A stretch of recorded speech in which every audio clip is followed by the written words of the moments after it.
Si no fuera por el actual conflicto en Ucrania, el mundo no estaría hablando de Rusia y de su presidente Vladimir Putin.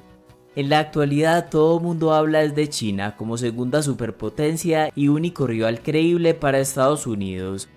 Y este contexto es el que ha vivido Rusia desde la caída de la Unión Soviética.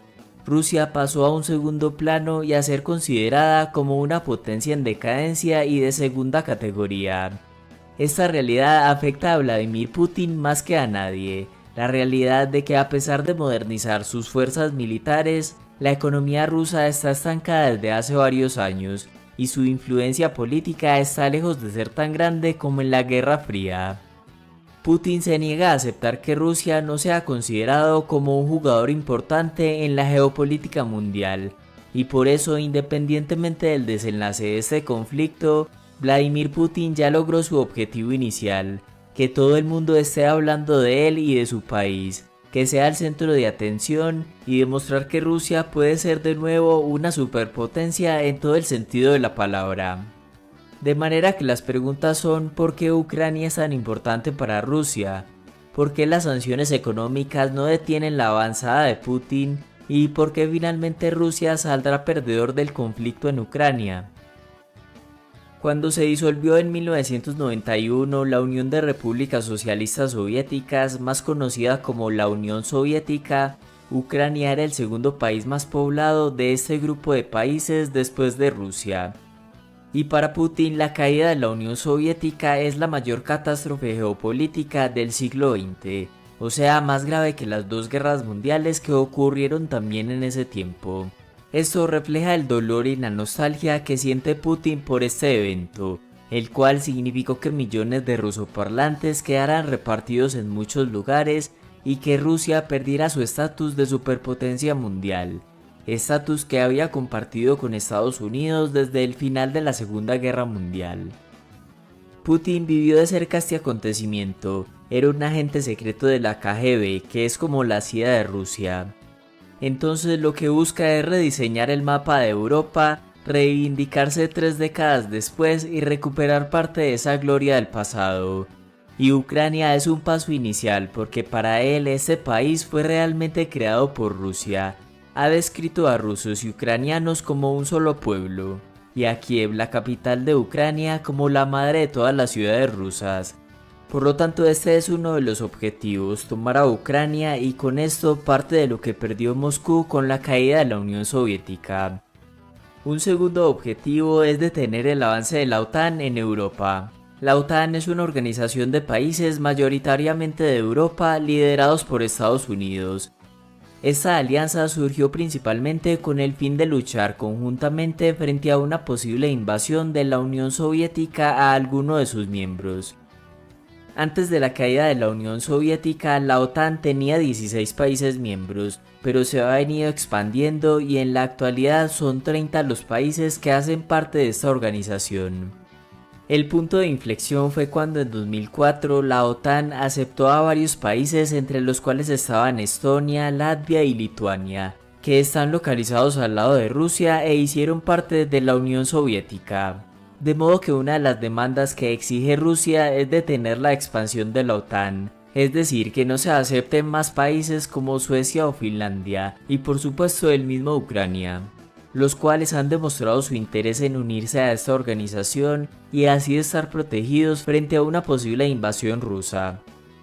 Putin también quiere que la OTAN retire a los países que se incorporaron luego de 1997, lo que incluiría a todos los países que estuvieron en el pasado en el radar de la Unión Soviética. Además, busca la retirada de armas nucleares estadounidenses en Europa. Obviamente se sabía que la OTAN no iba a aceptar sus exigencias y por lo tanto, según la narrativa rusa, no queda otra opción que invadir Ucrania. Hasta ahora, la respuesta de Estados Unidos, de la Unión Europea y de otros países aliados se ha limitado a sanciones económicas, las cuales intentan limitar el acceso de este país al sistema financiero internacional, restringen las exportaciones de productos tecnológicos como semiconductores a Rusia, incluyen a bancos rusos en una lista negra, sancionan a oligarcas rusos amigos de Putin y paralizan el gasoducto Nord Stream 2 que iba a transportar gas desde Rusia directamente a Alemania. Así que la otra pregunta es ¿por qué estas sanciones no han detenido a Rusia? En palabras del mismo Joe Biden, nadie esperaba que las sanciones impidieran algo. Las sanciones impuestas hasta ahora están diseñadas para maximizar el impacto a largo plazo en Rusia y minimizar el impacto en Estados Unidos y sus aliados. Pero por otro lado, estas sanciones a Putin no le importan por ahora, porque su país se ha venido preparando para este momento desde el 2014 cuando invadió Crimea y también recibió sanciones. Desde entonces Rusia ha dejado de depender tanto del dólar, ha diversificado el destino de sus exportaciones y ha acumulado reservas. La mayor parte de los ingresos de exportación de Rusia proceden de productos minerales como el petróleo, el gas natural y el carbón. Esta dependencia hace que este sector sea vulnerable a las sanciones. Sin embargo, Europa depende de Rusia para más de un 30% de sus exportaciones de gas, de tal forma que imponer sanciones en este frente significa perjudicar también a los consumidores europeos. Aún conociendo la dependencia de Europa por sus recursos energéticos, Rusia ha buscado ampliar sus vínculos con China y las exportaciones de gas natural al país asiático han venido creciendo. Por otro lado, Rusia ha utilizado los ingresos del petróleo y del gas para acumular reservas, que en caso de ser necesarias ayudarían a estabilizar su moneda nacional y a cubrir los gastos del gobierno. En total, la reserva suma más de 630.000 millones de dólares, lo que equivale a 17 meses de ingresos de exportaciones. De esta reserva, 132.000 millones están representados en oro. Eso lo convierte en el cuarto mayor tenedor de reservas de oro del mundo.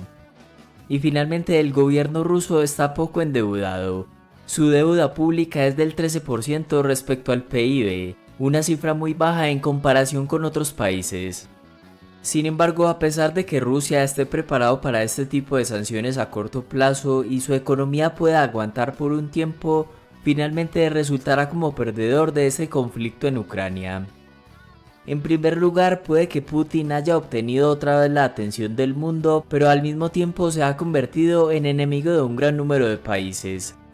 Uno de los objetivos era disminuir la influencia de la OTAN, pero gracias a la invasión en Ucrania, esa organización está más unida que nunca. En 2019, el presidente de Francia, uno de los miembros de la organización, dijo que la OTAN sufría de una muerte cerebral, lo cual demostraba la falta de consenso al interior de esta organización. Pero ahora con este conflicto ha renovado su propósito inicial de enfrentar a Rusia. En segundo lugar, porque a pesar de que el país se haya preparado para las sanciones, en el mediano y largo plazo pocos querrán negociar con Rusia sus bancos o sus empresas, porque en Ucrania se marcó un precedente histórico al dejar claro que puede cruzar cualquier línea. La reputación de Rusia y su líder se verán perjudicadas, y sus socios comerciales vigentes se animarán a dejar de depender del petróleo y gas ruso a largo plazo. Su alianza con China puede disminuir el impacto económico, pero difícilmente podrá reemplazar totalmente el mercado europeo. Y en tercer lugar, porque Rusia quería ser tenido en cuenta de nuevo como una superpotencia. Pero este estatus no se gana solamente contando con grandes fuerzas armadas, sino también con una economía poderosa y con una influencia política a nivel mundial. Pero Rusia sigue estando por debajo de las principales potencias en términos del PIB per cápita y según el PIB nominal ocupaba el lugar número 11 en 2020. Y suponiendo que Rusia termina controlando a Ucrania, este hecho no cambiaría mucho la situación. Ucrania es uno de los países más pobres de Europa.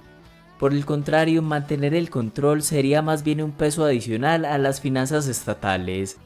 Una invasión total condenaría a Rusia a la autarquía.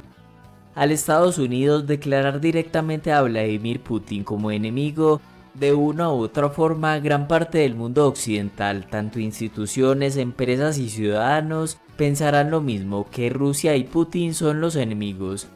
Una situación que impedirá incrementar esa anhelada influencia política alrededor del mundo.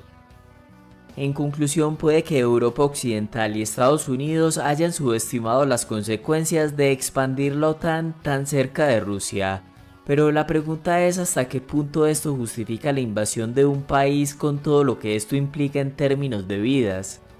Putin probablemente reclamará la victoria a corto plazo, pero a largo plazo, si continúa con esta invasión, su economía se podría ver seriamente perjudicada.